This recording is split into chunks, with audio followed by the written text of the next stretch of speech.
موجود میں رہتے ہوئے بھی اکثر غیر موجود رہتے ہیں۔ کبھی ہم ماضی کے مردہ خانوں میں مارے مارے پھر رہے ہوتے ہیں، اور کبھی فیوچر کی پلاننگز میں اتنا مصروف ہوتے ہیں کہ اپنے حال کو ہی فراموش کر جاتے ہیں۔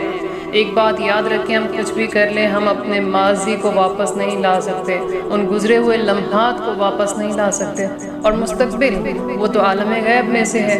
ہم نہیں جانتے کل کو ہمارے ساتھ کیا ہوگا، کیوں پھر ہم اپنا ٹائم ویسٹ کر رہے ہیں ان دونوں چیزوں پہ؟ لہٰذا لمحہ موجود یعنی جو لمحہ ابھی آپ کو میسر ہے اس سے فائدہ اٹھائیں، اس پر نظر رکھیں، اس پر کام کریں۔ اپنی زندگی کو ماضی کے سایوں اور مستقبل کی امیدوں کے درمیان کبھی بھی نہ لٹکائے رکھیں۔ آپ کے ذہن میں دماغ میں صرف ایک بات ہو کہ میرے پاس صرف آج کا دن ہے، لہٰذا اس میں آج میں نے زیادہ سے زیادہ خیر کے کام کرنے ہیں، گناہوں سے توبہ کرنی ہے، زیادہ سے زیادہ اپنے رب کو یاد کرنا ہے، دوسروں کے لیے آج میں نے راحت کا باعث بننا ہے۔ آج میں اپنے کسی غم کسی رنج کو یاد نہیں کروں گی۔ آج آپ کی ذات سے کسی کو تکلیف نہ ہو۔ اپنے آپ سے کہیں کہ اب سے میں لمحہ موجود میں رہوں گی، اس کو بھرپور جیوں گی۔